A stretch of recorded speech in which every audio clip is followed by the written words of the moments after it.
বিধানসভা নির্বাচনের পারদ চড়তেই বনগাঁর মাটিতে নিজেদের শক্তির জানান দিল শাসক দল তৃণমূল কংগ্রেস। মঙ্গলবার বনগাঁয় তৃণমূল সুপ্রিমো মমতা বন্দ্যোপাধ্যায়ের জনসভাকে কেন্দ্র করে যে বিশাল জনজোয়ার দেখা গেল, তাতে উচ্ছ্বসিত ঘাসফুল শিবির।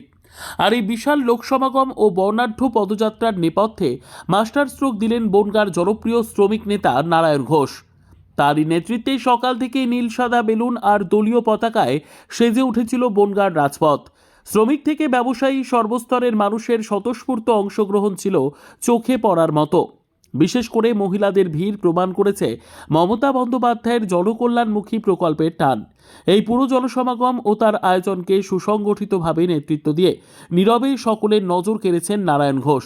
তার বলিষ্ঠ নেতৃত্বে শ্রমিক শ্রেণীর সংহতি জনসভাকে এক অনন্য মাত্রা দিয়েছিল। নারায়ণ ঘোষের দাবি, বনগাঁ উত্তর কেন্দ্রে এবার তৃণমূলের জয় কেবল সময়ের অপেক্ষা।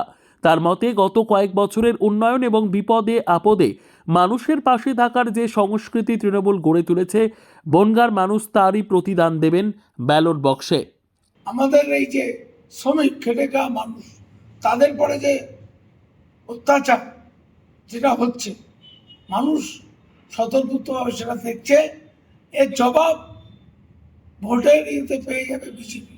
কারণ বিজেপির যে অত্যাচার, সে অত্যাচার আর আমাদের বিভিন্ন প্রকল্প, সে প্রকল্প বলতে গেলে কোনোটা বলতে বলতে প্রায় 90-93টা প্রকল্প।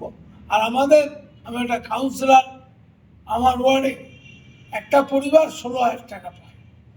লক্ষ্মীর ভাণ্ডার, বয়স্ক ভাতা, বিধবা ভাতা থেকে শুরু বিভিন্ন।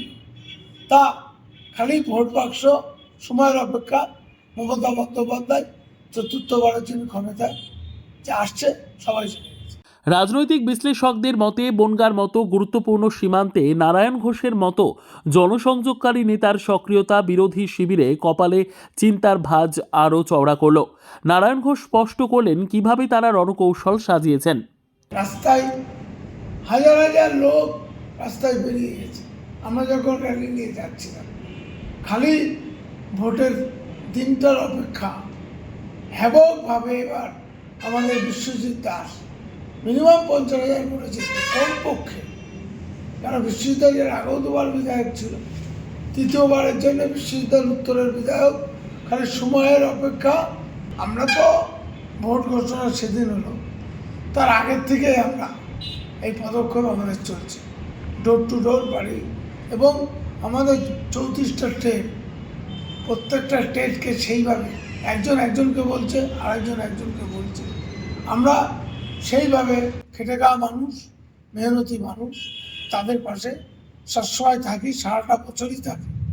আর বিজেপি নামক পার্টিটা হঠাৎ ইলেকশন এসছে, উড়ে এসে জুড়ে বসছে, মানুষকে ভুল বুঝিয়ে ক্ষমতায় আসার চেষ্টা করছে, কিন্তু পারবে না। নারায়ণ ঘোষের এই সাংগঠনিক সাফল্য কি বনগাঁ উত্তর পুনরুদ্ধারের পথ প্রশস্ত করবে? উত্তর মিলবে ভোট বাক্সে। তবে মঙ্গলবারের জনসভা বুঝিয়ে দিল, বনগাঁর লড়াইয়ে 1 ইঞ্চি জমিও ছাড়তে নারাজ ঘাসফুল শিবির। Bureau report, digital news Bangla.